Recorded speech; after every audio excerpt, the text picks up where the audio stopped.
Morning class 6, how are you all? Hope you all are fit and fine. So students, today I am here with a new chapter, chapter 12, electricity and circuits. In this chapter we are going to learn electric cell, a bulb connected to an electric cell, an electric circuit, electric switch, electric conductors and insulators. So let's start. We use electricity for many purposes to make our task easier. तो हमारे daily life में बहुत सारी चीज़ें हम लोग करने के लिए इलेक्ट्रिसिटी का यूज़ करते हैं ताकि हमारा काम जो है वो आसान हो जाए. For example, we use electricity to operate pumps that lift water from well or from ground level to the rooftop tank. तो जैसे कि हम लोग पंप चलाने के लिए इलेक्ट्रिसिटी का इस्तेमाल करते हैं और वो पंप जो है अंडरग्राउंड वाटर को सीधा हमारे घर के छत के ऊपर रखा हुआ जो टैंक है वहां तक पानी पहुंचा देता है. What are other purpose for which you use electricity? Electricity use करने का और क्या क्या पर्पस है, क्या क्या काम के लिए आप इलेक्ट्रिसिटी को यूज करते हैं. List some of them in your notebook. अपने नोटबुक में फेयर कॉपी में कुछ लिस्ट बनाइए जो जो चीजें आप करने के लिए इलेक्ट्रिसिटी का यूज करते हो इस तरह की. Does your list include the use of electricity for lighting? तो जो लिस्ट आप बनाए हैं क्या उसमें इलेक्ट्रिसिटी यूज की है आप लाइट जलाने के लिए, ऐसा लिखे होंगे आपने जरूर. Electricity makes it possible to light our homes, roads, office, markets and factories even after sunset. तो इलेक्ट्रिसिटी जो है इसके मदद से सूरज जब सेट हो जाता है, सनसेट हो जाने के बाद भी हमें दिखाई देता है इस लाइट के मदद से. ओके, जिससे हम लोग हमारा घर, फिर रास्ते, ऑफिस, हर जगह पे लाइट जला के हम लोग काम कर सकते हैं रात में भी. This help us to continue working at night. तो ये लाइट जो है इलेक्ट्रिसिटी की वजह से जो लाइट हम लोग जलाते हैं, इस लाइट के मदद से हम लोग रात को भी काम कर सकते थे. पहले जब लाइट इलेक्ट्रिसिटी का इन्वेंशन नहीं हुआ था उस टाइम वो लैंप वगैरह जलाते थे तो उससे ज़्यादा देर तक जलाना पॉसिबल नहीं होता था. फिर उसको जलाने के लिए फ्यूल जलता था, तेल जलता था और तेज हवा आता था तो वो बुझ जाता था, है ना, और उससे ज़्यादा दूर तक लाइट भी नहीं होता था. Power station provide us with electricity. Electricity जो है हमें कहाँ से मिलता है? पावर स्टेशन से. However, the supply of electricity may fail or it may not be available at some places. In such situation, a torch is sometimes used for providing light. A torch has a bulb that lights up when it is switched on. Where does the torch get electricity from?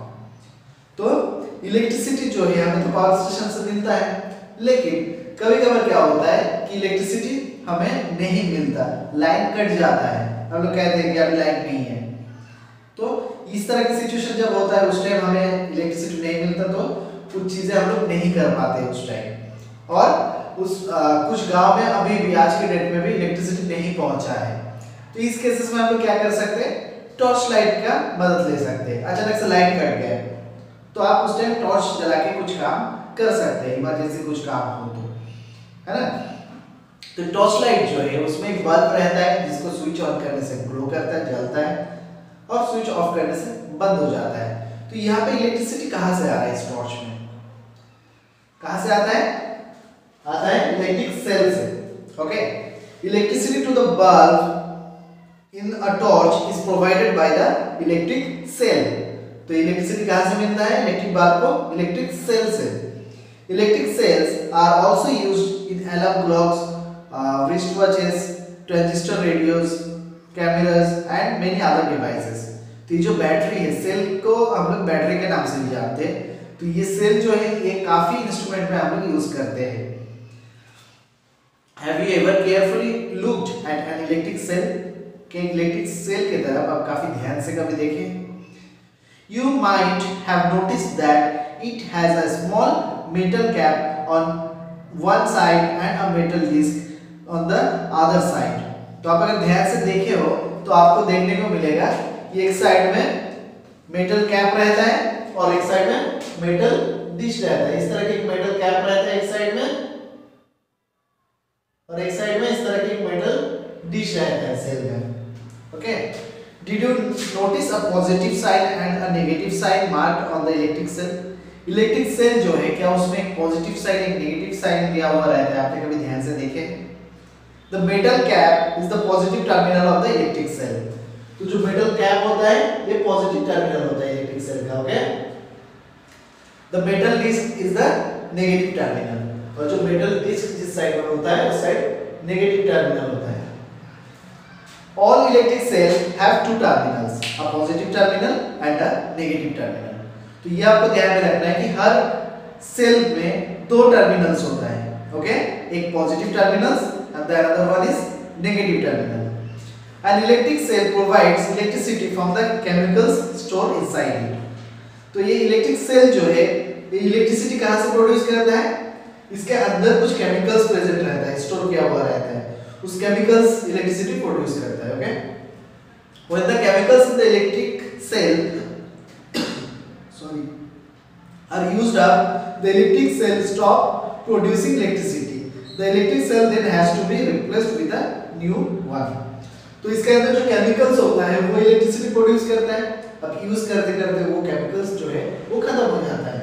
तो chemical जब खत्म हो जाएगा वो और electricity produce नहीं कर पाएगा, उस टाइम इस इलेक्ट्रिक सेल को हमें रिप्लेस करना होता है, यानी कि दूसरे इलेक्ट्रिक सेल हम लोग खरीद के लाते हैं और लगाते हैं। A torch bulb has an outer case of glass that is fixed on a metallic base. Torch bulb जो होता है उसके बाहर की तरफ देखोगे एक ग्लास से लगा हुआ रहता है, एक मेटालिक बेस के साथ फिक्स होता है glass. What is inside the glass case of the bulb? उस बल्ब के अंदर जो है क्या होता है? ग्लास से एक टॉर्च का बल्ब जो होता है इस तरह होता है।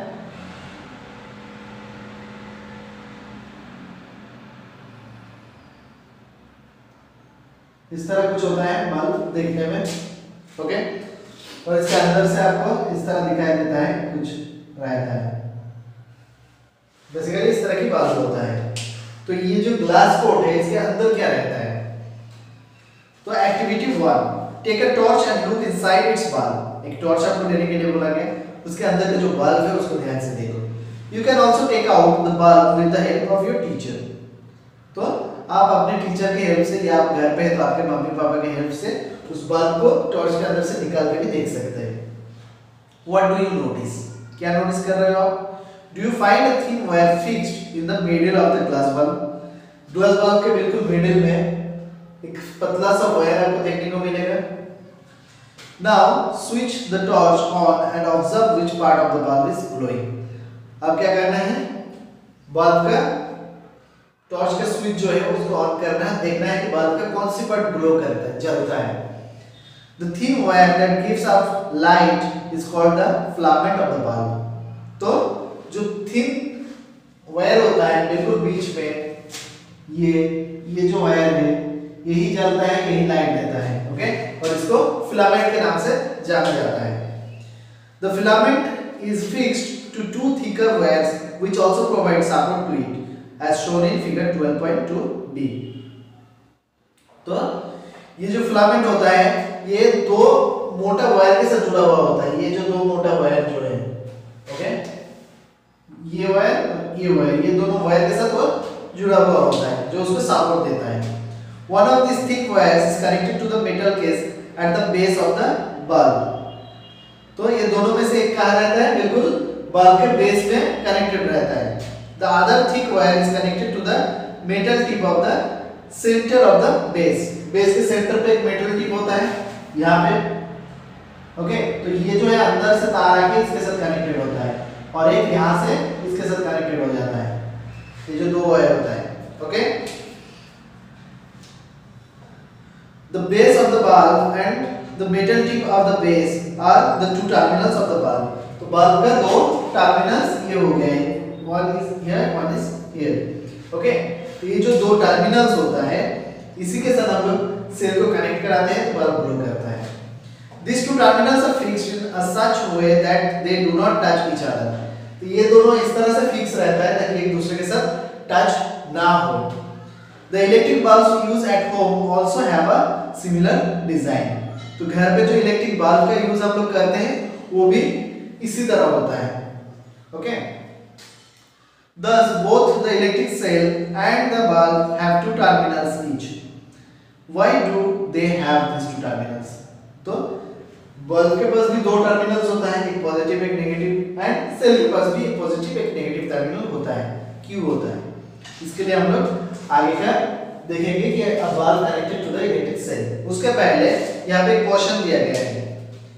You might have seen the danger sign shown here displayed on poles, electric substations and many other places।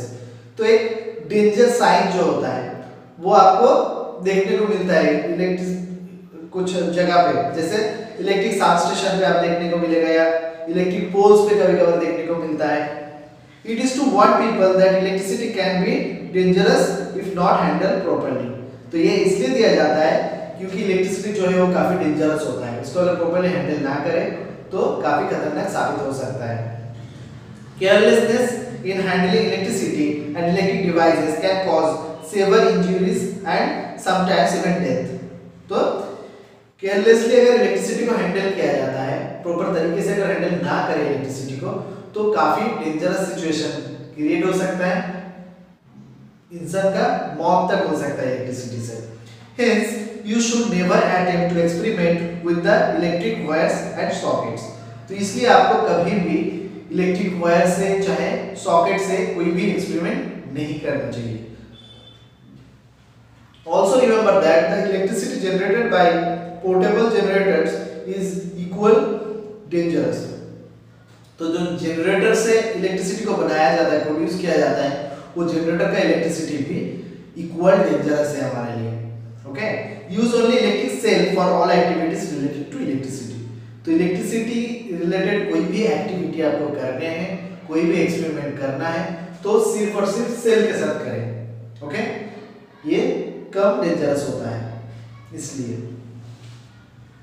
और यहाँ पे भी एक क्वेश्चन दिया गया है, never join the two terminals of the electric cell without connecting them through a switch and a device like a bulb. If you do so the chemicals in the electric cell get used up very fast and the cell stops working।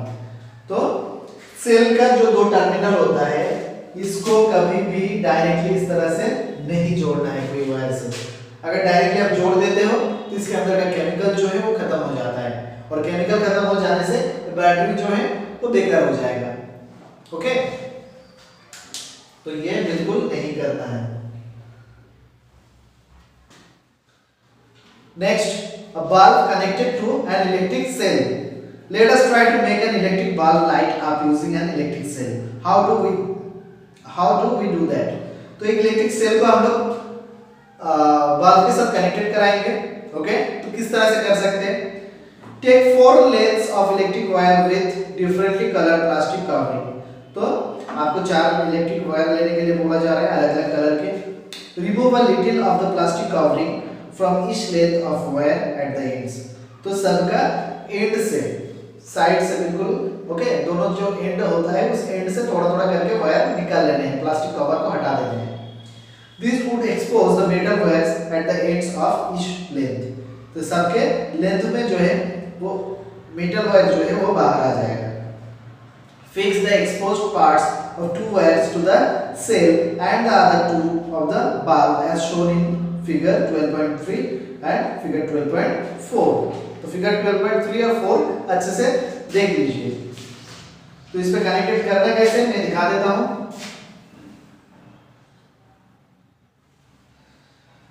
चलो यहाँ पे draw कर लेते हैं एक और bulb.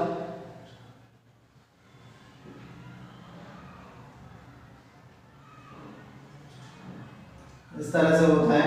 तो मैंने बताया था इसका एक कनेक्शन यहाँ पे रहता है और एक डायरेक्टली यहाँ पे आ जाता है, राइट, इस जगह पे। सो नाउ एक वायर आपको यहाँ से निकालना है, एक वायर यहाँ से निकालना है, और सेल का एक वायर यहाँ से, एक वायर यहाँ से। तो आपको 4 वायर मिल गया। Okay, you can stick the wires to the bulb with the tape used by electricians. तो इसको कनेक्शन करने के बाद आपको टेप से, जो सेलो टेप होता है, उससे आप इसको अच्छे से कवर कर सकते हैं। यूज रबर बैंड्स और tape to fix the wires to the cell. तो रबर बैंड्स और टेप के मदद से आप वायर को सेल में फिक्स कर सकते हैं इस तरह से। Okay, now connect the wires fixed to the bulb with those attached to the cell in 6 different ways as have been shown in figure 12.5 A to F। तो 12.5 A B C D E F जो दिखाया आपको, इस 5 तरीके से आप इस bulb को इस सेल के साथ कनेक्ट कर सकते हैं।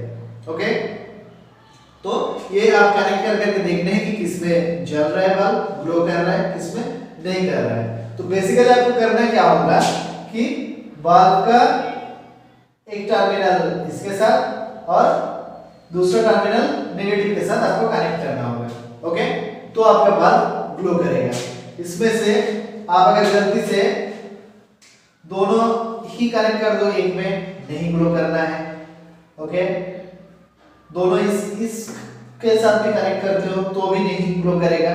बेसिकली आपको एक पॉजिटिव टर्मिनल के साथ करना है, एक नेगेटिव टर्मिनल के साथ करना है, तो ही बल्ब जो है ग्लो करेगा। ओके,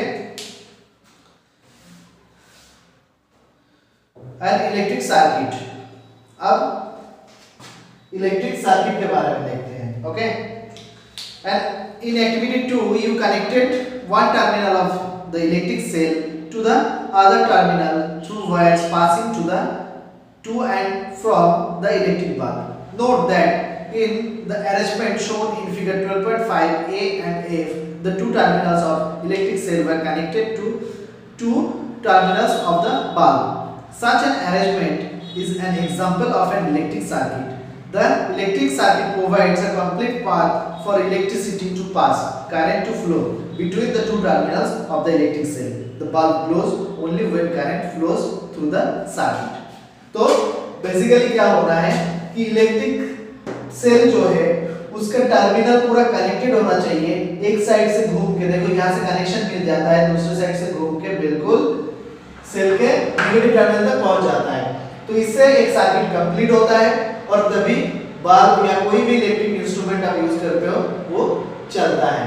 ठीक है, तो कहीं पे भी ब्रेक रहेगा, कहीं पे भी कटा हुआ रहेगा तो आपका सर्किट कंप्लीट नहीं होता और बल्ब ग्लो नहीं करेगा।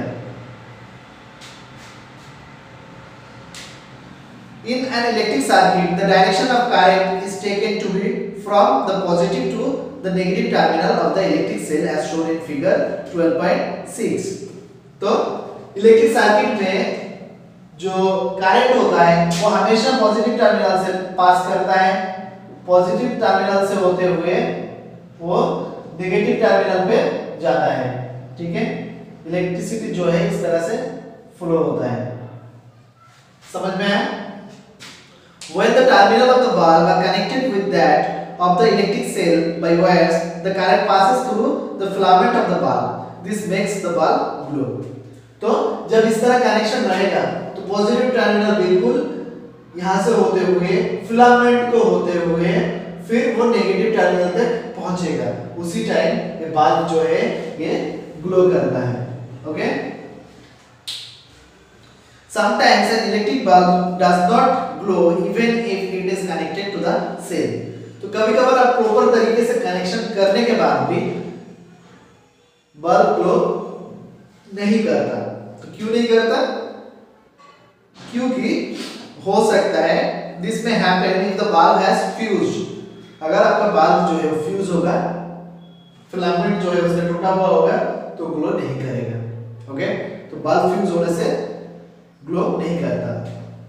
Look at a fused bulb carefully. Is the filament inside it intact?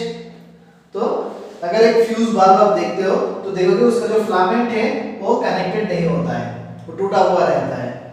Okay, तो फ्यूज बल्ब अगर होगा तो वो ग्लो नहीं करेगा। An electric bulb may fuse due to many reasons। तो इलेक्ट्रिक बल्ब जो है वो फ्यूज होने का काफी रीजंस है। One reason for a bulb to fuse is a break in its filament। तो फ्यूज हो सकता है उसका फिलामेंट ब्रेक होके। Break in the filament of an electric bulb means a break in the path of the current between the terminals of the electric cell। तो filament अगर कहीं पे ब्रेक हो जाता है टूट जाता है। इसका मतलब देखो ये पाथ जो है इलेक्ट्रिसिटी का वो कंप्लीट हो पा रहा है, नहीं हो रहा है। जहां से इलेक्ट्रिसिटी पास होते होते यहाँ पे आकर रुक जाएगा, क्योंकि उसको आगे रास्ता नहीं मिलेगा, पाथ नहीं मिलेगा। Therefore, a fused bulb does not light up as no current passes through its filament. तो इसलिए कोई फ्यूज बल्ब अगर होता है तो वो जलता नहीं है, क्योंकि इलेक्ट्रिसिटी उसमें से पास नहीं हो पाता है। Can you now explain why the bulb did not glow when you tried to do so with the arrangement shown in figure 12.5 B, C, D and E? तो फिगर जो है आपका 12.5 में B, C, D and E में bulb glow क्यों नहीं किया था, बता सकते हैं? क्योंकि सब में कहीं ना कहीं सर्किट ब्रेक है, इलेक्ट्रिसिटी पास होने का पथ जो है वो पूरा कनेक्टेड नहीं है। Okay, so now we know how to make a bulb light up using an electric cell. Would you like to make a torch for yourself? तो अभी बल्ब को, इलेक्ट्रिक बल्ब को किस तरह से ग्लो कराया जाता है सेल की मदद से, ये तो आपको पता चल गया। तो क्या अभी आप एक टॉर्च बना सकते हैं अपने से? अगर बना सकते हैं तो जरूर बनाना। ओके, टॉर्च बनाने के लिए स्विच का भी यूज होता है, राइट? स्विच का भी हम लोग देखेंगे थोड़ी सी आगे। तो activity 3, take a torch bulb and a piece of wire. यहाँ पे आपको एक टॉर्च बल्ब लेने के लिए बोला जा रहा है और एक वायर लेने के लिए। Remove the plastic covering at the two ends of wire as you did before. तो वायर से क्या करना है, दोनों साइड से प्लास्टिक को हटा देना है। Wrap one end of wire around the base of an electric bulb as shown in figure 12.7. तो बेसिकली आपको बोला जा रहा है एक सेल लेने के लिए, ओके, और आपको बोला जा रहा है एक इलेक्ट्रिक बल्ब लेने के लिए।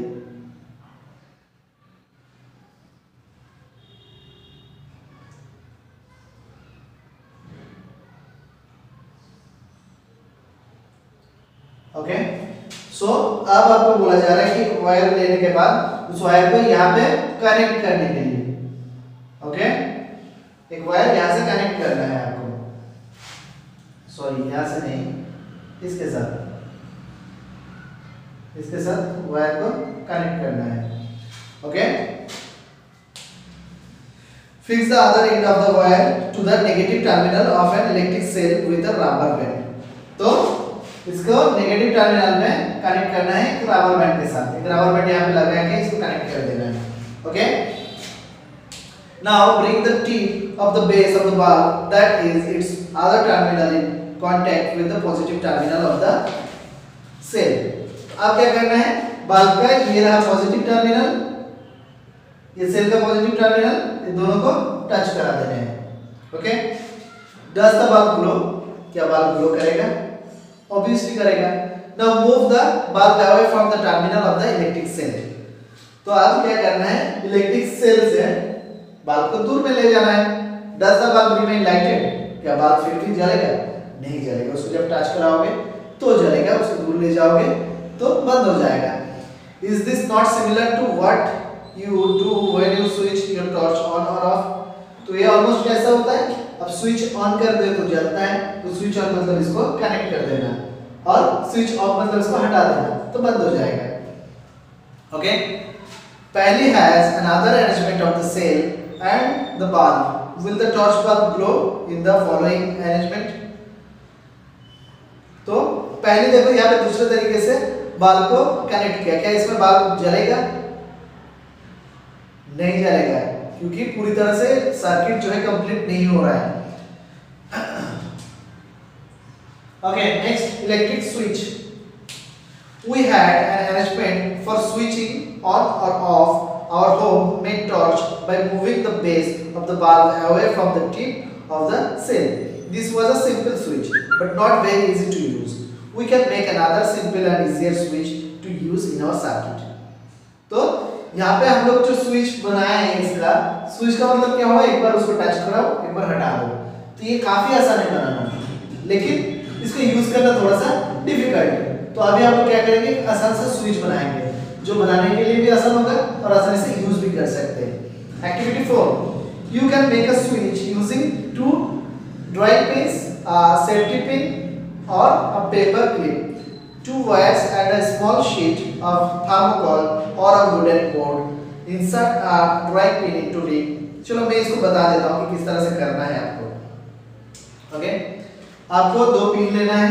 पिन लेने के बाद उसको थर्मोकोल में इस तरह से लगा देना है। मान लो ये थर्मोकोल है,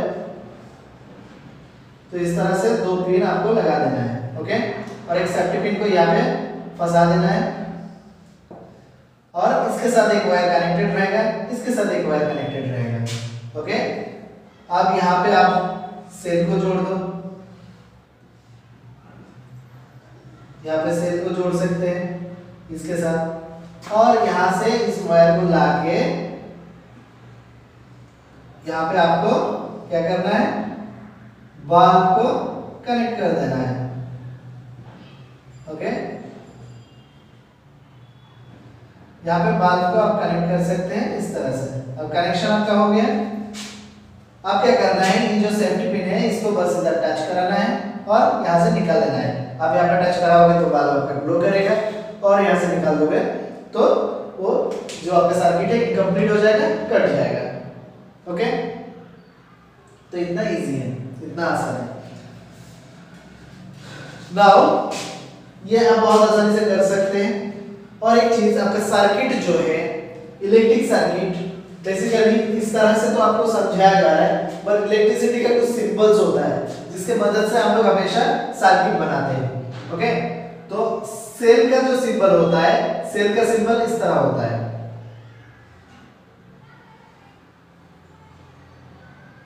ये हो गया बल्ब का सिंबल। ओके, ये हो गया बल्ब का सिंबल, ये हो गया सेल का सिंबल। ये लंबा वाला जो है पॉजिटिव टर्मिनल, ये नेगेटिव टर्मिनल। अब अगर आप स्विच लगाना चाहते हैं तो स्विच इस तरह से लगा सकते हैं। ये हो गया स्विच। स्विच अभी ऑफ पोजीशन में है। अब स्विच को ऑन करना है तो स्विच को इस तरह ग्लो करेंगे और बल्ब आपका जो है वो ग्लो करेगा। ओके, तो ये जो है बेसिकली इस तरह से हम लोग सर्किट डायग्राम बनाते हैं। तो सिंबल आपको जानना जरूरी होता है। ये सेल का सिंबल, स्विच का सिंबल ऑन पोजीशन में, और ये बल्ब का symbol.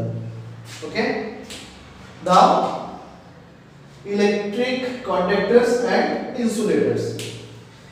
In all our activities we have used metal wires to make a circuit. तो जितने भी एक्टिविटी हम लोगों ने किए इसमें सब में मेटल वायर का हम लोग यूज किए सर्किट बनाने के लिए। Suppose we use a cutter thread instead of a metal wire to make a circuit. Do you think that the bulb will light up in such a circuit? तो अगर हम लोग एक सर्किट बनाते हैं कटर थ्रेड से metal के जगह पे, तो क्या बल्ब जलेगा, ग्लो करेगा? यहाँ पे अगर कटर के धागा से हम लोग किसी कनेक्शन बनाते हैं तो क्या बल्ब जलेगा? नहीं जलेगा ना। What materials can be used in electric circuit so that the current can pass through them? तो कौन सी मटेरियल हम लोग यूज कर सकते हैं इलेक्ट्रिक सर्किट में जिससे करंट पास हो? Let us find out. चलो ढूंढते हैं। तो ढूंढने के लिए हम लोग क्या करेंगे, इसी स्विच को हटा देंगे। ओके, इस स्विच को हटा देंगे और इसी का इस्तेमाल करेंगे। यहाँ पे कोई भी चीज, एक की आप रख सकते हो, की रख करके दो साइड को टच कर सकते हो, करके देखोगे बल्ब अगर ग्लो करता है तो उससे इलेक्ट्रिसिटी पास होता है। आप इस मार्कर को रख के आप देख सकते हो दोनों तरफ से। ओके, अगर बल्ब का ग्लो करता है तो इसका मतलब उससे इलेक्ट्रिसिटी पास होता है। और कुछ चीजों में आप टच करा के देखोगे कि बल्ब ग्लो नहीं हो रहा है, इसका मतलब उससे इलेक्ट्रिसिटी पास नहीं होता है। ओके, तो ये एक्टिविटी 5 जो है बेसिकली वही आपको बताया गया है। अलग अलग सैंपल आप कलेक्ट कर लीजिए और उसको इस तरह से टच करा के देखिए कि किससे बल्ब ग्लो हो रहा है, किससे नहीं हो रहा है। जिसमें ग्लो होगा वो होगा आपका कंडक्टर, यानी कि वो इलेक्ट्रिसिटी को पास कर रहा है। जिसमें नहीं होगा वो होगा इंसुलेटर, यानी कि इलेक्ट्रिसिटी को पास नहीं कर रहा है। ओके, तो यहाँ पे टेबल 12.1 दिया गया है कंडक्टर्स एंड इंसुलेटर्स। तो जिसमें material it is made up of, किस चीज से मटेरियल बना हुआ, किस मटेरियल से बना हुआ है। तो यहाँ पे देखो लेफ्ट कॉलम में जो दिया गया है, आप जो जो चीजें यहाँ पे एग्जामिन कर रहे हो, जो जो चीज देख रहे हो, पहले की लिए थे eraser, scale, matchstick, glass bangle, iron nail. तो ये सब कौन सा क्या चीज से बना हुआ है वो भी आपको लिखना है। Material it is made of, कौन सी मटेरियल से बना हुआ है। और राइट साइड में आपको लिखना है कि बल्ब में जब आप टच कर रहे हो, बीच में रख के जब आप टच कर रहे हो दोनों वायर को, तो क्या बल्ब ग्लो हो रहा है? अगर ग्लो हो रहा है तो यस, नहीं हो रहा है तो no. What do you find? क्या देखोगे आप? The bulb does not glow when the free ends of the wires are connected with some of the materials you have tested. तो कुछ चीजों में जो टेस्ट अप किए हैं, कुछ में बल्ब ग्लो करेगा, कुछ में नहीं करेगा। This means that these materials do not allow the electric circuit to pass through them, electric current to pass through them. Sorry, तो इसमें क्या बताता है कि जो चीजों में से टच करने के बाद लाइट ग्लो नहीं कर रहा है, इसका मतलब वो चीज जो है वो इलेक्ट्रिसिटी को पास नहीं करता। On the other hand, some materials allow electric current to pass through them, which is indicated by the glowing bulb. तो इसमें कुछ चीजों में देखोगे आप कि इलेक्ट्रिसिटी पास कर रहा है, इसका मतलब बल्ब को ग्लो होते हुए आप देखोगे। Materials which allow electric current to pass through them are conductors of electricity. तो जो मटेरियल इलेक्ट्रिक करंट को पास होने देता है अपने से, उसको कंडक्टर्स कहा जाता है, conductors of electricity. Okay, insulator do not allow electric current to pass through them. Insulator जो है वो खुद में से इलेक्ट्रिक करंट को पास होने में मदद नहीं करता, जैसे वुड, लकड़ी से इलेक्ट्रिक करंट जो है पास नहीं होता है। ओके, तो ये है इंसुलेटर। और एक मेटल वायर जो होता है वो इलेक्ट्रिसिटी को पास करता है, तो वो है conductor.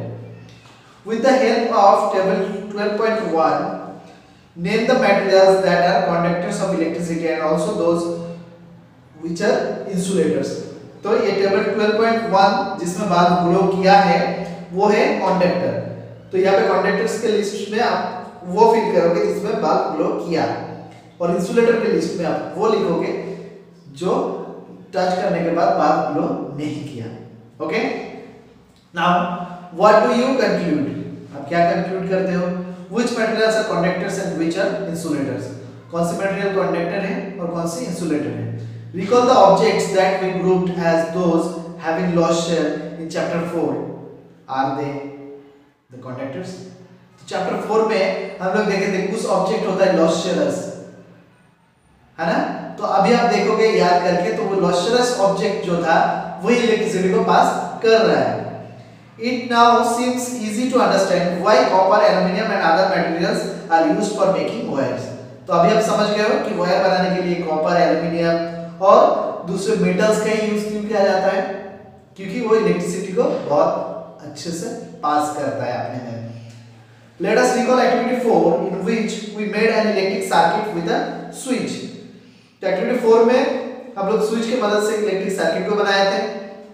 When the switch was in the open position, were the two drawing pins not connected with each other through the thermocol sheet?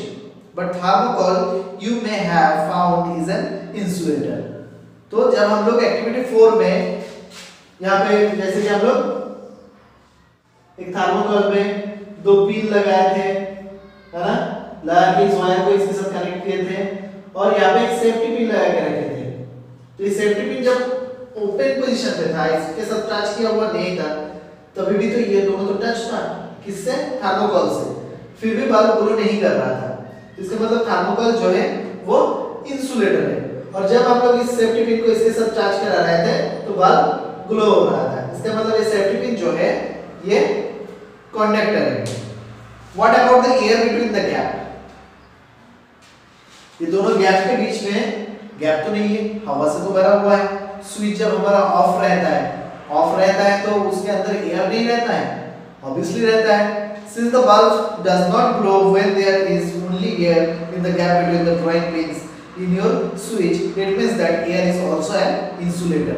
तो एयर जो है, एयर भी इंसुलेटर है, क्योंकि हम लोग कहते हैं कहीं भी जगह खाली नहीं होता है, एयर से भरा हुआ होता है। तो स्विच को जब ऑफ कर देते हैं उसके बीच में भी तो एयर रहता है। तो एयर अगर कंडक्टर होता तो यहाँ से भी तो इलेक्ट्रिक वायर से यहाँ तक कनेक्शन है, तो मुझे भी शॉक लगता। आप जहाँ पे बैठे हुए हो, आपके घर में कहीं ना कहीं इलेक्ट्रिसिटी होगा, उसके साथ तो कनेक्टेड है, तो आपको शॉक लग रहा है? नहीं लग रहा है। क्यों? क्योंकि एयर जो है वो इंसुलेटर है। Conductors and insulators are equally important for us. तो कंडक्टर और इंसुलेटर दोनों हमारे लिए बहुत ही इंपॉर्टेंट है। Switches, electrical plugs and sockets are made up of conductors. On the other hand, rubber and plastics are used for covering electrical wires, plug tops, switches and other parts of electrical appliances which people might touch. तो electricity pass करने के लिए electric wire जो है ये सारे connection वगैरह जोड़ने के लिए ये सारी चीजें होता है कंडक्टर्स का, ताकि इलेक्ट्रिसिटी पास हो और ये सारी चीज चल सके, बल्ब ग्लो कर सके। लेकिन इंसुलेटर का यूज भी किया जाता है क्योंकि तार जो होता है अंदर मेटल होता है, कंडक्टर अंदर होता है, बाहर से प्लास्टिक से उसको लगाया जाता है। क्यों? क्योंकि वायर को हम लोग कभी कभार टच कर सकते हैं, हमें शॉक ना लगे, इसलिए इंसुलेटर लगाया जाता है। ओके, तो कंडक्टर जितना जरूरत है इंसुलेटर का भी उतना ही जरूरत है। यहाँ पे क्वेश्चन में दिया गया है your body is a conductor of electricity, therefore be careful when you handle an electrical appliance. तो आपका बॉडी जो है ये भी गुड कंडक्टर है इलेक्ट्रिसिटी का, तो इसलिए कभी भी कोई चीज आप टच कर रहे हो, इलेक्ट्रिक एप्लायंसेस कोई आप यूज कर रहे हो तो संभाल के यूज करना है। Okay, so students that's all. I hope कि आप लोग बहुत अच्छे से समझ चुके हैं। If you have any doubt then you can ask through WhatsApp, through calling. Okay, so now you have to write down the hard words of this chapter and as well as keywords also. Okay.